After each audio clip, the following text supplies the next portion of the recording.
Welcome to Ask a Celebrant, a conversational podcast answering your questions relating to all the commemoration and celebrations of all the chapters of your life.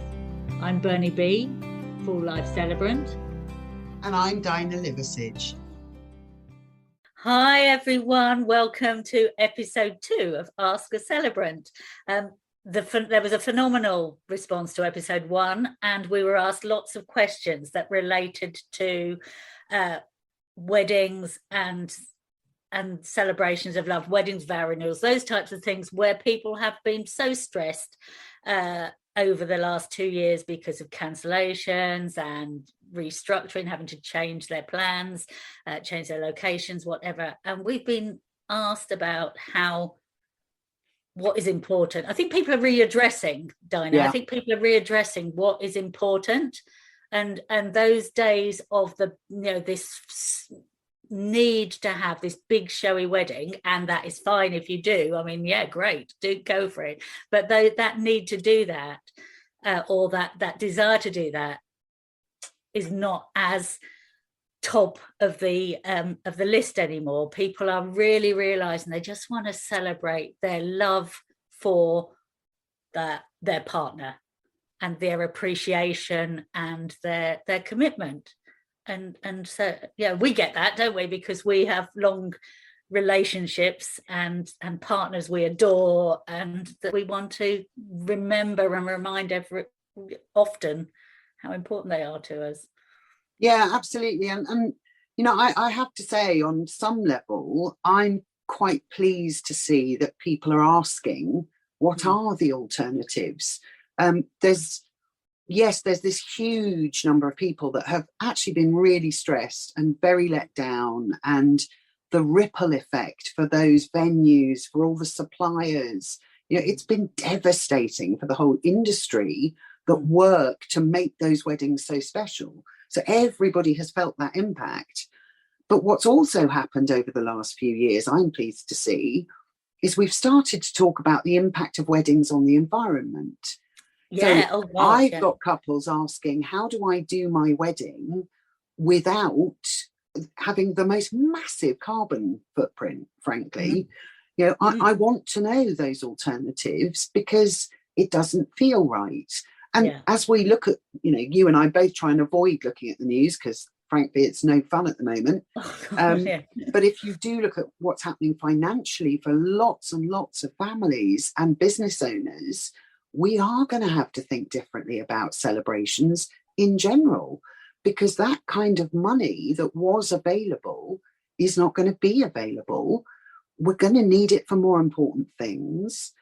And add to that the whole we were let down and we don't want to be let down again.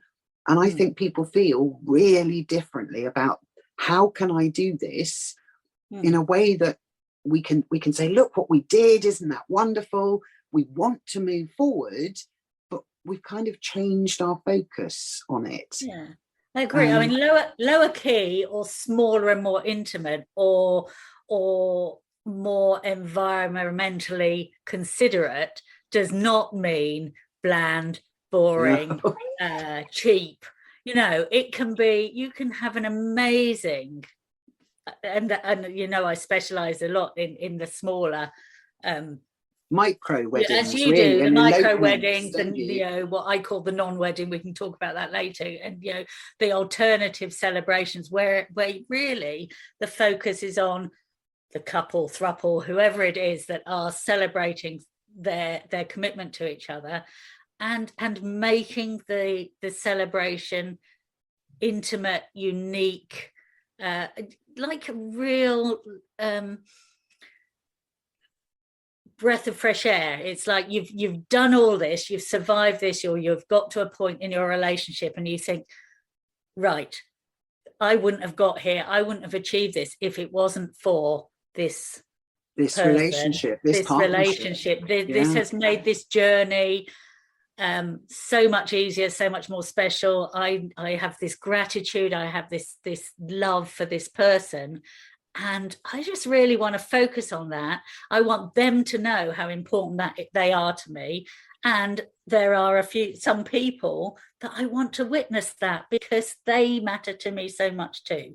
And what you're celebrating in a wedding, you're joining your families, and you're making a commitment to each other publicly. And you can do that in a marriage anyway if you want to sign the papers. But for us, that joining, that service, that ceremony is about two people, or three people if it's a trouble, telling each other why they love each other, what they have done, how they enhance their life, what is important to them about their journey, and why they want to continue it into the next chapter.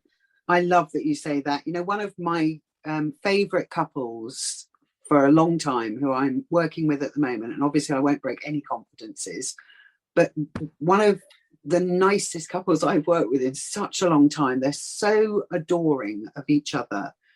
And they don't do massive public displays of affection. It's just not who they are. I know what that's like. I'm married to somebody who doesn't do big public displays of affection.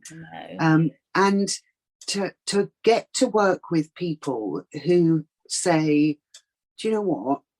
I'm going to push myself out of my comfort zone to tell everybody who matters to me how much you matter to me. It gives me goosebumps, because this is two people saying, you all know that we don't do this, but we're going to do this because we care so much about each other.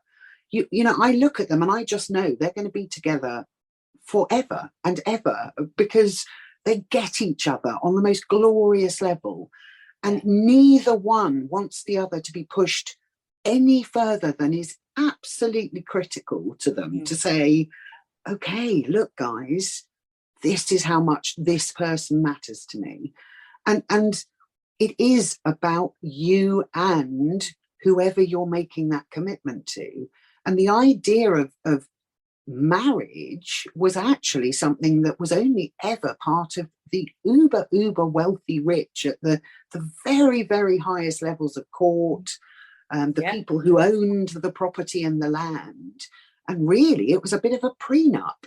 It was saying, we're uniting two bits of property and bits of land. If it doesn't work out, don't you forget who they belong to. And the difference for the working classes was that we said, we're not doing it for that. We're doing it to say we love each other. So they never had a marriage ceremony. They had a unity ceremony of one type or another. And as you and I know, as modern celebrants, one of the most fun things we get to do is create new ceremonies that nobody's ever had before. Well, to be fair, at the moment, with celebrants, with independent celebrants, humanist celebrants, well, all of us, we actually do unity ceremony. The marriage, the legal bit, the bit that is the contract, that is done elsewhere. You spend your 80 quid, you go and sign the bits of paper, you've done that. What we do is we help you celebrate the reasons why you want to be together. And you can do our unity and joy full ceremony without even bothering with the legal bit. I mean, the legal bit, as you say, is a contract. It might be important to you if you have a faith. You might want to do it because you want to be joined in the eyes of your God. But if you just want to commit to one another, you can have a wonderful celebration ceremony with a celebrant any way you want, any way you want, to demonstrate whatever it is that's important to you. Obviously, you've got the traditional things like vow renewals or wedding celebrations where you are saying to one family and the other, we are committing to move together for our future life. You've got that, but there are so many other reasons to have a unity celebration and a celebration of love. And you've done loads, haven't you? You do them quite often in your beautiful starlit venue. Oh, I have to say, I don't remember quite how I came up with the idea, but doing a vow or promise renewal under the stars is just about the most fun I've ever had as an adult. It's so special. And what has happened every time we've done this so far is that halfway through talking, somebody in the group will go, oh, look, and a shooting star will appear. I know, or magic, they'll isn't notice the Milky Way. Or, but yeah, you're right. It's what I love is that actually couples want choice because they want to be able to express love in a way that feels authentic. Yeah. You know, I think back to my wedding. We got married on John's 21st birthday in a registry office in Woking. The whole ceremony was over in 15 minutes. I certainly couldn't tell you the name of my registrar. I don't remember. I didn't know I could have had anything else. I didn't know that. Because there wasn't much else, to be fair. No, I mean, certainly back then I'd never heard of a celebrant. And so I think that, and you and I have talked about this a lot, I think the most magical, wonderful thing has been my life with John, not the wedding we had. And so I see it from when we get the chance to create a ceremony for a couple who are saying, or throuple, who are saying, this is it. I'm committing my life to you. Come hell or high water, come great times, come opportunities, come challenges, come all the niggles and the things I'm going to do to wind you up. We're in this for the long term. And you can do them more than once. That's the thing. I think in a lifetime, I mean, you particularly, but myself, you know, as you journey along your path with your partner, you face challenges. They might be health related, they might be finance related, they might be family related, that, you know, you might up sticks and move to a different country, but you overcome that, and you might change your career or whatever, and that other person is there helping you grow through it, surviving it with you, growing with you, enabling you to achieve what you've achieved. And I think at the end of each phase, we should, you know, we as couples should not just remember to say thank you and go out for dinner and say thanks, that was great. I think we should make more of it. We should be able to say, wow, that bit of our journey was awesome, terrible, whatever it was, we survived it because of each other. I want to promise you that I still love you as much despite or because of or whatever. And I want us to take a moment, a proper moment, and really mark it and thank one another and remind each other why we're so important to each other. And you can do that with a celebrant. You can create, because we don't have, or you said something really interesting to me earlier, and it was about when people ask you how many of these you've done, you say I haven't done any. I haven't done any, because every ceremony I do is completely unique. It's always my first ceremony. That's how I view this, because genuinely we start with a blank sheet of paper. There is no, do you want section A, B, C, and D? Tick the paragraphs you want included. That's not how this works. This is about you. And getting the chance to work with people to say, we think we're a bit different. We think what we want is perhaps never done before. That's gorgeous. This last week, I walked around our little woodland here with a couple who knew that they would know when they felt it was the right spot in the woods. And I watched them walk towards a little triangle right near our stream and pond. And I always feel in that space really, really in love with where I live and nature and the calmness of it all. And the moment they stepped into that triangle, they both looked at me and smiled and went, oh yeah, this is us. Oh, that's amazing. Wow, isn't that the best job in the world? And so being able to say to somebody who is integral, I've always hated that whole, this is my other half. No, you're a whole, and they're a Yeah. whole. Yeah. You're just whole together, Yeah. really, really well. But there is a real sense when you've been together a long time. Yes, we're individual, but a bit like the trees and the way their roots grow interconnected, you function better as a unit than as two individuals. And that's worth celebrating.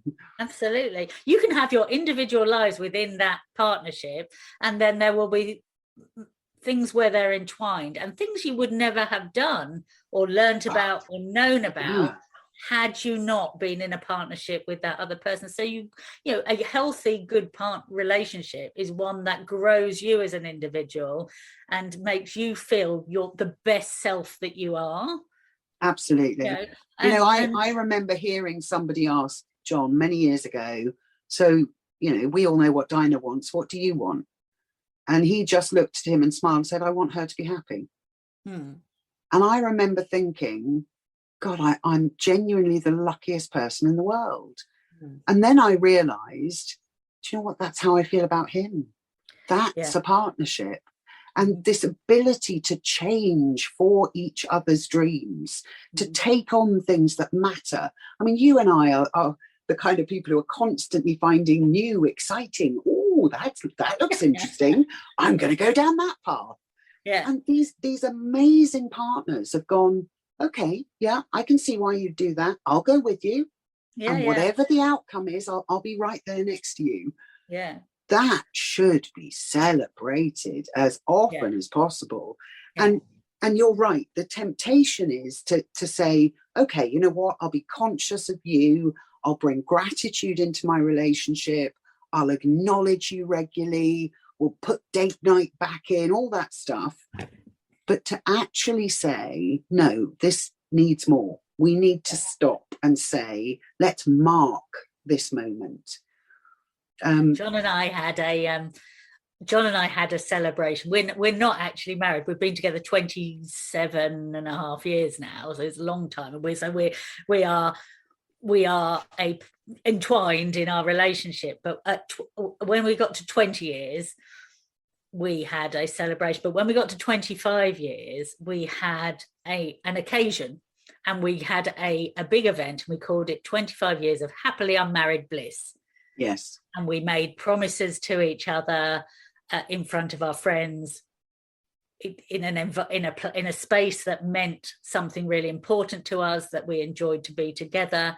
And we said something and had those moments where we expressed why, acknowledged our journey and why the other person is so integral to it, and our future, what we're looking for together in the future. And I think that it's the best thing ever, you know. And just that, you know, we can look back at that as you would a wedding, you know, and you know, if there are lots of reasons to do one, isn't there? You know, what if you have survived a major operation, or you have had a traumatic birth, and you know, or your partner has been made redundant and you have had to deal with that, and you have, you know, those are reasons to celebrate your love, you know, not dwell on the fact that you've had all that trauma,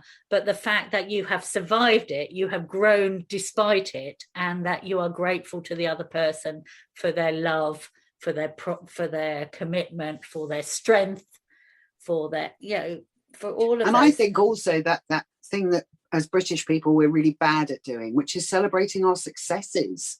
Oh God, we do that all the time. We hate doing that because that might be showing off. But you know, I know an author recently who had her 10th book published, and she asked her husband, not husband, actually, 40 years of unwedded bliss for them. She asked him, can we have a big ceremony to mark this? And he said, well, yeah, of course, you're amazing, we should absolutely mark this. And she said, no, I want to mark our partnership, because we got those books written, not me. Yeah. And of course, she's absolutely right. I mean, everything stops when you're writing a book. Yeah. But of course, the world doesn't. So No. he had kept their world going while she got to do this incredible thing. Yeah. And they marked that as a, you know what, when we're not calling it a vow renewal, we're going to do this as a way of saying thank you to each other. Yeah. And it was absolutely gorgeous thing to do. So mark our successes, I think. And those don't have to be, 20 years, 30 years. No. I think they can be massively around other people. So I did the most gorgeous unity ceremony recently for a family who have adopted a child they've been fostering. And all of them are now a family unit. And we wanted to mark that by each of them sharing why they love each other. And for kids to be involved in something like that, I found really very moving, but also what a beautiful way to be bringing up children to feel comfortable talking about love. I agree so much. I mean, my goodness, I think the way that you can do that is you pick a location that is important, relevant to you. That can be your garden. It can be the local pub. It can be a barn, a hall, or whatever that is beautiful that you've always walked in. It doesn't have to. You don't have to go out and find some flashy venue that just because it can hold 2,000 people. No, exactly. Pick somewhere that means something to you as a couple. The beach, the riverside. Because with a celebrant, you can be anywhere. Include the people that matter. Include the objects that matter. Yes. Let your celebrant, or do it yourself, let your celebrant help you express why you love each other, what you are grateful for with each other, the promises. But if you want to include other people and their stories of what they think of you and why you are so great together, do that. Celebrate that love, celebrate that moment, bookmark it, put that full stop down, bookmark it, open the door to the next chapter, and make a thing of it. Love and unity is, just big time. God. I think one of the nicest ceremonies I've been asked to be involved with recently, and I had never heard of anybody doing this, and I thought it was gorgeous. A couple came to me who got engaged. They went to university together. They're now in their mid-20s. They're ready. They've known each other since they were about 10 or 11. It's absolutely gorgeous. And they're ready to set a date because they do want to have a wedding. They've organised the formal date for their marriage at a registry office. And they said, the thing we actually would really like you to do is we would like a ceremony that acknowledges that my mum and dad and his dads, because he has 2 dads, have inspired our relationship. The commitment they've shown each other has been remarkable to us. We've learned how to love another person, how to listen to another person, how to put other people's needs above our own. These 2 sets of parents have been absolutely gorgeous. And we want a ceremony that says thank you to them for allowing us to have the relationship that we've got, and we'd like you to write something to celebrate that. I think that is beautiful. Oh my God.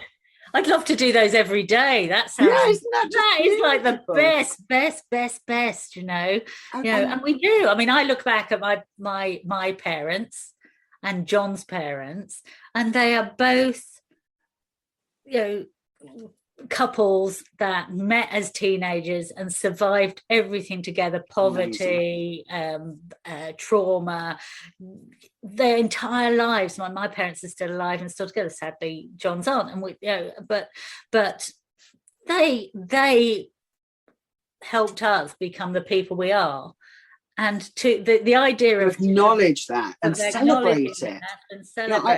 I think the one thing I had when I look back at our funny, tiny little registry office wedding was that the wedding ring John put on my finger had been on my grandmother's finger for 62 years. Wow. And at their diamond wedding, they had a gorgeous party to celebrate. and they were holding hands under the table. Oh. And I just remember thinking, relationship goals, you know? And now here I am with my 37 years and counting. And yeah. And I bet your daughter looks at you and your John, we both got John, you know, and thinks, you know, because of you, I know what it means to value somebody else. Absolutely. And how to express that. Yeah. And how to listen. I think listening skills in a relationship, we're not, you know, the stuff we're not taught at school that we should be taught. There's one of them. Life isn't actually all about you. Learn to take a step back and listen. If you really want to share a path with somebody, see them, hear them, give them space. And when you do and it works, it's worth celebrating, because it's remarkable. And on the converse of that, of course, is that, you know, there are lots and lots of couples who have managed to obtain that, where one of them hasn't had the luxury of such a positive upbringing, or both of them haven't, and they have managed to navigate that journey together, you know, and that's a massive achievement. And they, you know, and you know, a real loving, you know,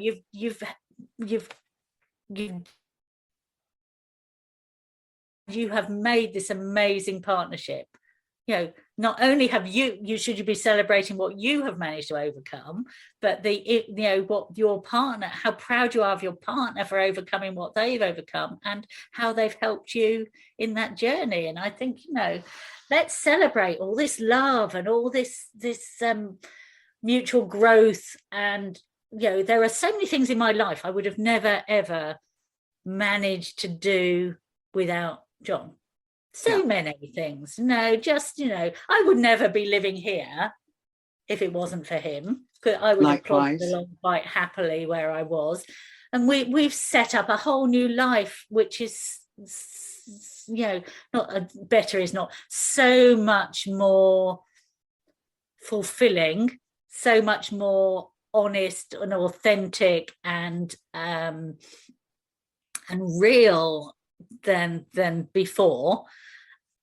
And we've done that together. You know, I'd have never been brave enough to move and set up a B&B and become an artist, and you know, if it wasn't for him. But I would have never had the resources to, and the luxury of retraining, giving up my day job, retraining as a celebrant, becoming my true authentic self, where I do what really inspires and I'm passionate about. If he hadn't been stood there in the background going, no, it's all right, I'll do this and I'll do that, well, you know, don't worry about that, I've got that, you are worth that, and you will be great at it. So, you know, I want to celebrate and tell him that. And I think at some point, Dinah, we will be at yours having a starlit vow renewal, because because he deserves it, and I tell him it's not the same as taking that moment, and I'd really like to do it. There's an announcement.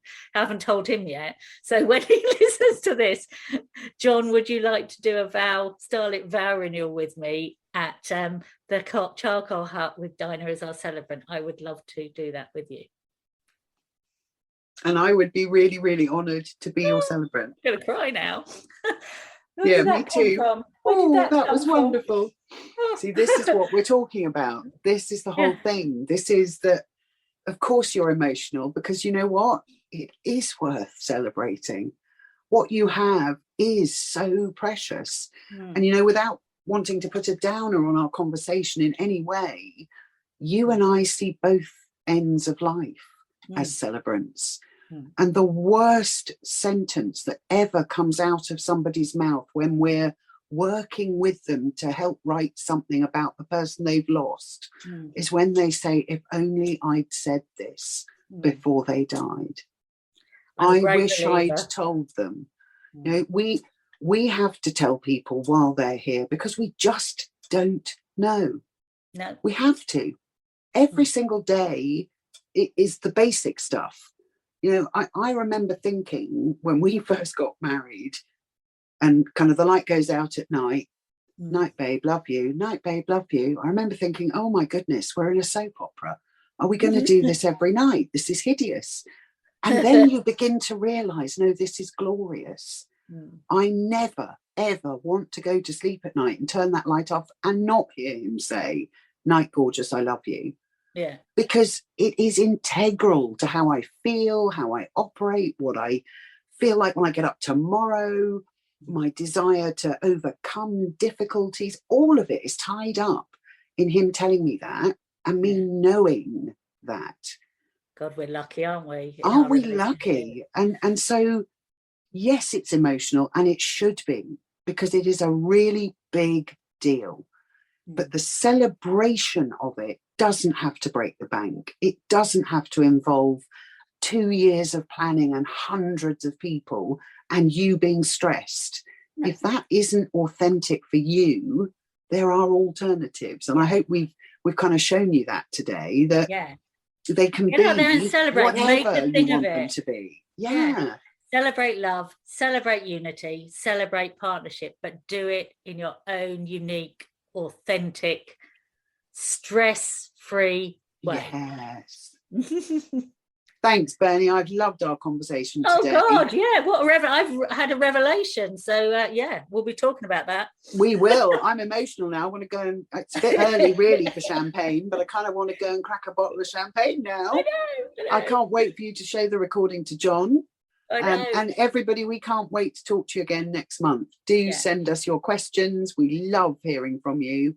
The best way to connect with both of us really is through our Instagram accounts. Bernie, what's yours?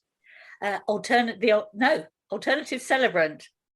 And I'm Dinah Celebrant. So you'll find us. We'd love to hear your questions. Too emotional to remember then. Oh my God. Wonderful. Thank you, gorgeous. Loved it today. Talk to you soon. Have much love. Bye. Bye.